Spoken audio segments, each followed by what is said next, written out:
السلام عليكم ورحمة الله وبركاته. صباح الفل، صباح السعادة، صباحكم عسل سكر زيادة. أحلى صباح عليكم يا جماعة وأحلى صباح على الناس كلها. النهاردة المعلومات بتاعتنا عن السلاكة. في أكتر من أسئلة بتجيلي. في شباب بتشتري حمام ما بيشتغلش عندها، وفي شباب بتقول لك أنا الحمام بقاله شهرين 3 عندي مش شغال عندها. يا شباب يا حبايبي، قلت الكلام ده في لايفات، قلت الكلام دوت في حلقات، قلت الكلام ده في اسواق. لما تحب تشتري حمام شغال اطلع عند غاوي على سطح اشتري منه. اطلع عند غاوي، روح عند غاوي قريب منك، روح عند غاوي معرفه، قول له عاوز قص كده، عاوز قص كده. حمام السوق انا ما بشككش فيه، لكن ما اضمنهوش. حمام السوق ما بضمنهوش. ليه؟ فرد الحمام بتاع السوق لو انت خدته وما اشتغلش عندك فلوسك راحت عليك. طيب انا اعمل ايه يا عم ابو حازم؟ اروح عند غاوي على سطح. انا النهارده عاوز قص بلق، عاوز قص غزار، عاوز قص حرايس، عاوز قص كريزلي، استرالي، شامي، اي نوع مهما كان انت عايزه. النهارده نزلت السوق لقيت واحد حلو معدي مع القفاعه بتاعته وماسكها عاملها كده. طيب انت ماسك القفاعه بتاعتك وعاملها كده علشان الناس تعدي تشوف الحمامتين اللي انت بتبيعهم. عدى واحد شافهم اشتراهم منك بكام دول يا عم؟ قال لك ب 100 جنيه، 200 جنيه زي ما هو قال لك. شغالين وعيالهم ابطال وبيطيروا ومحدش بيعرف يحسس عليهم. وهتسمع انجازات حرب اكتوبر عن جوز الحمام ده. حصل وده كان عجبها وده واخد الوجه وده. بص هتسمع. تاخد حضرتك الحمامتين تروح البيت تحط الدكر والنتايه في الباب تلاقيهم دكرين. ايه دكرين؟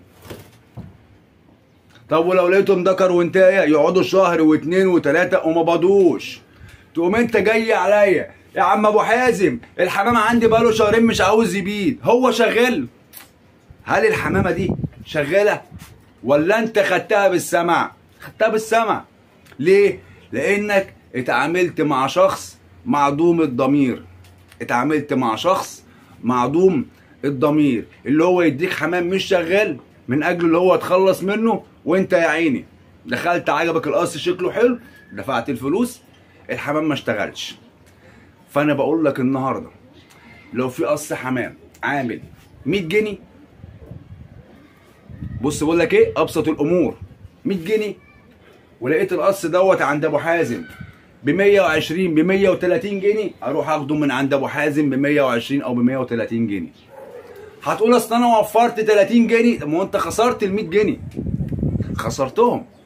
لكن لما بشتري حمامتين من عند غاوي من على سطح بعد شهر بعد 2 ما بدوش، والله بحط القص في كيسه او في قفاعه وبروح له يا عم الحاج القص ده ما اشتغلش، النتايه ما بضتش، الدكر بيروق، دول دكرين، دول مش شغالين، هتقدر ترجعهم. لكن السوق مش هتعرف تتصرف في حاجه. السوق تشتري منه حاجه واحده بس.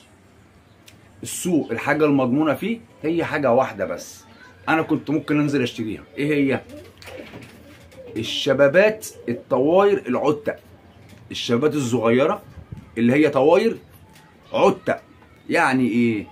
يعني انا شايف زغلوله شكلها حلو جميله عليها 3 عليها 2، يعني فاضل لها يجي شهرين ولا شهر ونص وتشتغل، وزغلوله لسه اول خيرها معايا، ده انا اخدها ليه؟ لسه عيله صغيره، لسه ما حدش لعب فيها، ما حدش جربها. ده ممكن يكون واحد عنده شويه طواير عتة نازل بيبيعهم، خدهم منه.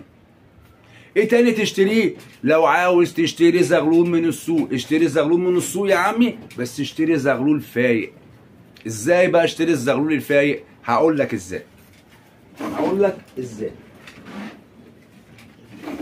لما انزل السوق اجيب زغلول، اخد زغلول انا ماسكه على ايدي تقيل، زغلول تقيل في ايدي، يعني تقيل، زغلول فيه لحم، زغلول واقف بيفرك، زغلول عمال يتحرك. ما خدش زغلول كمشان، ما خدش زغلول من هنا فيه عظمه باينه قوي وضعفان. ليه؟ لان ده كده زغلول مريض او زغلول ضعيف هيمرض عندك.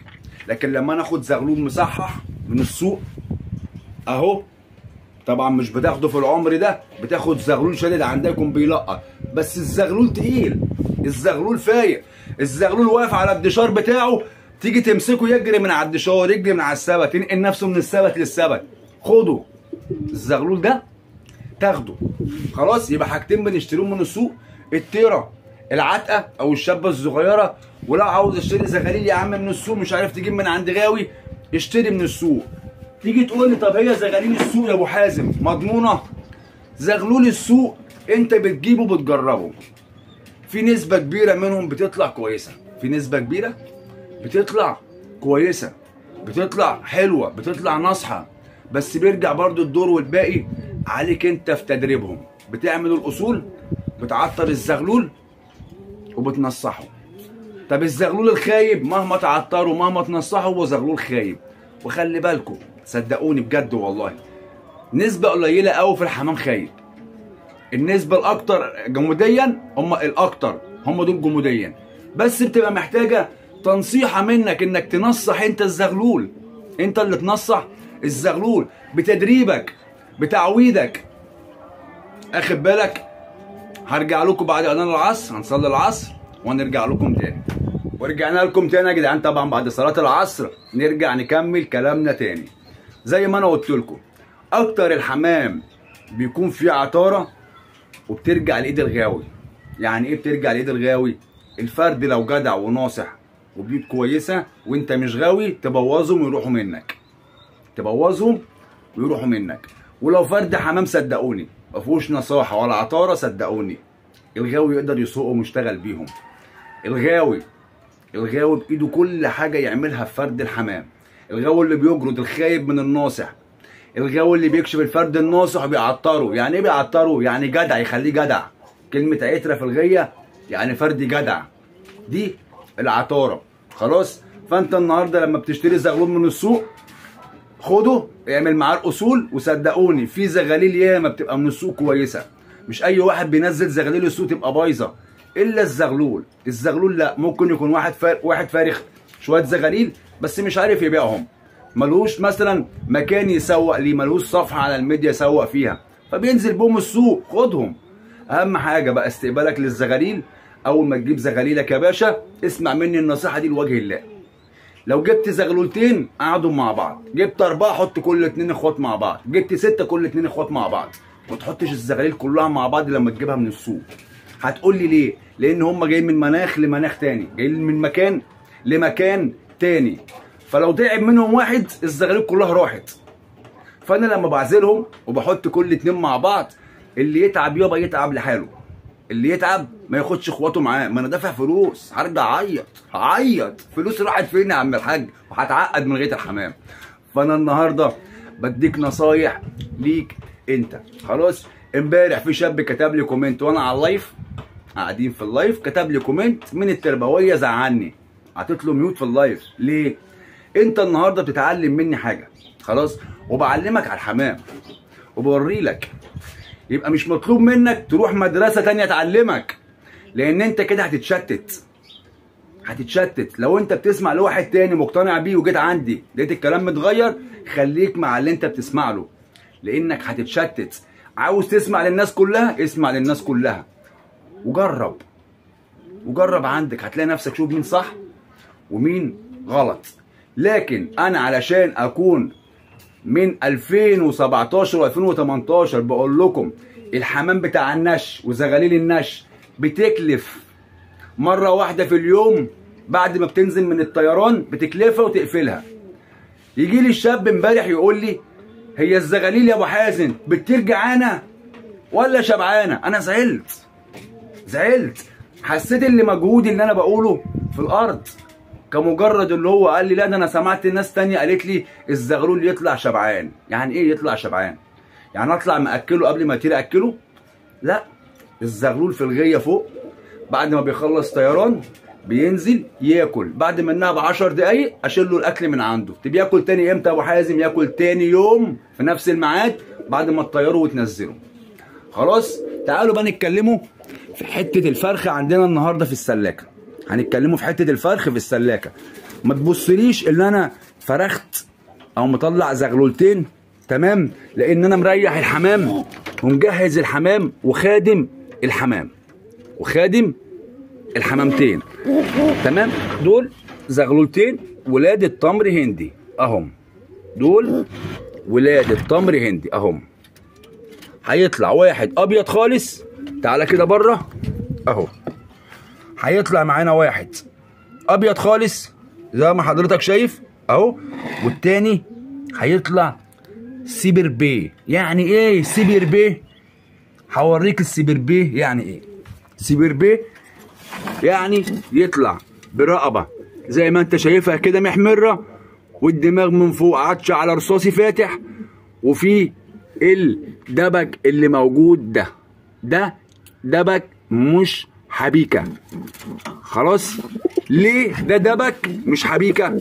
لان الدبج بيجي مع الزغلول وهو صغير في الطاجن. الدبج اللي هم بيبقوا خطين اللي انتوا شايفهم على الجته دول، تمام اهو، اللي هم في البنفسجي دول اسمهم دبج، دول اسمهم دبج. طب الحبيكه اللي بتيجي على الفرد مع استمرار او مع مرور العمر، بعد سنتين بعد 3 بيطلع له ريشتين عاملين شبه الخطين، فدول اسمهم حبيكه. لكن السبربيه والازازي او الكلام ده كله والبديري بيجي بدبج. فالسبربيه اهو، وده هيطلع سبربيه. ليه؟ من وهو صغير هيطلع فيه الحبيكتين الدبجين، لا مؤاخذه يا جماعه، هيطلع فيه الدبج. يبقى انت كده عرفت الفرق ما بين الدبج وما بين الحبيكه. خلاص، ده هيطلع ابيض خالص. طب هل ابيض خالص ده ابو حازم مش هيطلع فيه لون تاني؟ لا، هيطلع فيه دبوره هنا في الرقبه، هيطلع فيه دبوره هنا في الرقبه، هيكون لونها بصلي، هتكون لونها بصلي.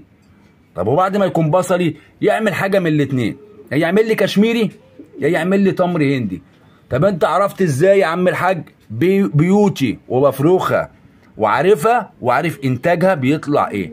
عشان كده انا بقول لك لما تيجي تثبت بيت حمام عندك، تثبت لون عندك، اعرف بعد كده فرخه هيطلع ازاي. انا النهارده لما اجي افرخ فحم زي ده او ابلة اسود زي ده اهو، عينيه منوره، عينيه منوره. يعني ايه عينيه منوره؟ يعني عينيه فاتحه. بص العين اهو، بص عمال يعض ازاي اهو، بص عينيه فاتحه منوره، زيتي فاتح.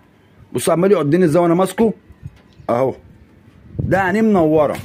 خلاص، اللبله الاسود لازم عينيه تكون زيتي قاعده، زيتي غامقه زي النتايه دي كده بالظبط. بصوا النتايه عشان جوه بس في الباب اهي، هطلعها لكم بره، هطلعها لكم بره. خليكم كده معايا بالراحه برضو وتعلم وشوف انا بقول لك ايه. دي لونها زيتي قاعده، بصوا زيتي غامق، زيتي غامق.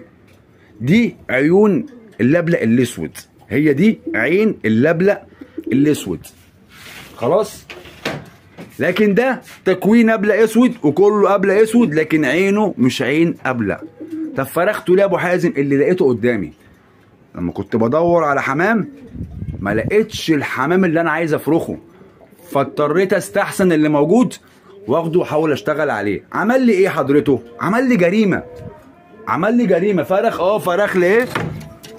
سودا ايه، وفرخ لي بعد كده قشر بندق اهو، فرخ لي بعد كده قشر بندق اهو. ده قشر بندق ولا مش قشر بندق؟ قشر بندق غامق اهو، فرخولي. تمام، يبقى كده الحمامه دي داخلها قشر بنادق، دي داخلها قشر بنادق. طب انت عاوز تقول لنا ايه النهارده يا ابو حازم؟ عايز اقول لحضرتك كلمتين لوجه الله، ولكل حد بيربي حمام كلمتين لوجه الله، لان فعلا في حمام باظ. عندي فحمي اديه الفحمي، عندي بنفسجي اديه البنفسجي، عندي حلس اديه الحلس. طيب ينفع ادي فحم القشر بندق؟ يبقى انا عكيت في الغيه، عكيت. دي اسمها ايه؟ عكيت، عطيت نوع لنوع، يبقى انت كده بتعك. طب ينفع ادي قبل اخضر لسكروته؟ يبقى انت برضو عكيت. طب ينفع ادي حلس اخضر لحلس بس قشر بندق؟ برضو يبقى انت كده عكيت. اي حد بيدخل حمامه على حمامه مش نفس النوع او نفس الفصيل، ده ما اسموش بيجتهد، ده ما اسموش بيجتهد، ده اسمه بيعك. فرجاء بلاش تعكوا في الغيه لانكم بوظتوا الحمام بجد. رجاء انا مش فاهم، يعني انا عاوز افهم، هل الناس اللي بتدخل الفحم على القشر بندق، هل الناس دي فهمانه حمام؟ هل الناس دي فهمانه يعني ايه غيط حمام؟ ولا هو ذكر وانتايه واركب ده على ده يطلع لك ده؟ لا غلط، ده اسمه عك يا جدعان. والله والله ما في غاوي حمام بيفهم حمام يعمل كده. اللي بيعمل كده ده بيعمل جريمه في حق الغيه. هتقولوا لي اصل الطواير القشر بندق بقت عقيمه ما بتحسيش دلوقتي، بتحس حسب برضه من ضعف الغوايه. ضعف الغوايه اللي وصلها لكده، دخول الاهالي على بعض، عمال تردد للام على الاخت على الاخ على الاب على الجد على الجده، وما بتغيرش دم الحمامه. طب ما انا اغير دم الحمامه بنفس النوع. عندي نتايه النهارده قشر بندق بتجيب لي حصبالي من ايه؟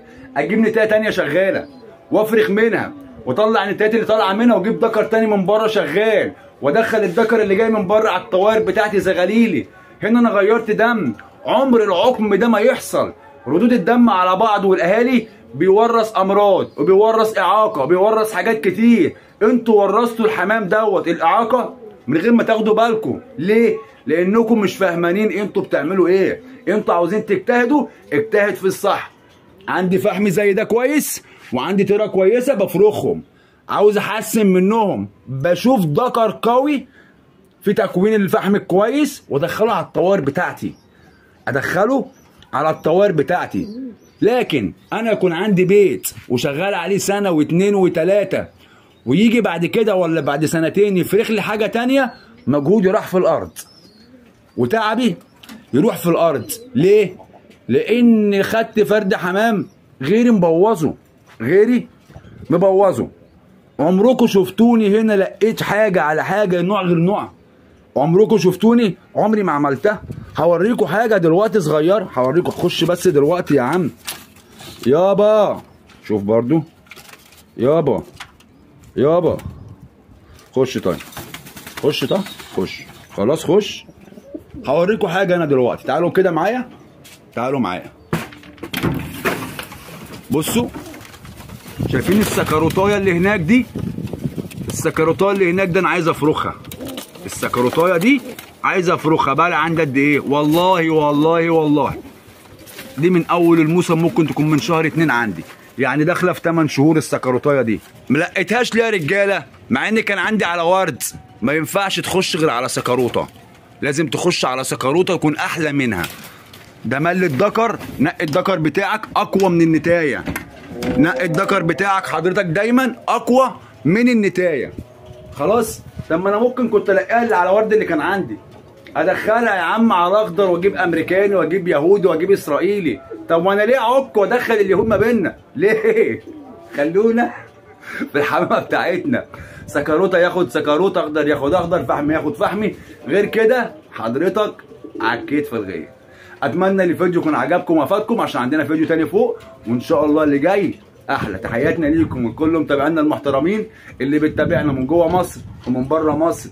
تحياتي لكل الوطن العربي. احلى مسا عليكم واحلى مسا على كل الناس، والتربو من مكانكم هيفضل يمس عليكم يا اجدع ناس. السلام عليكم.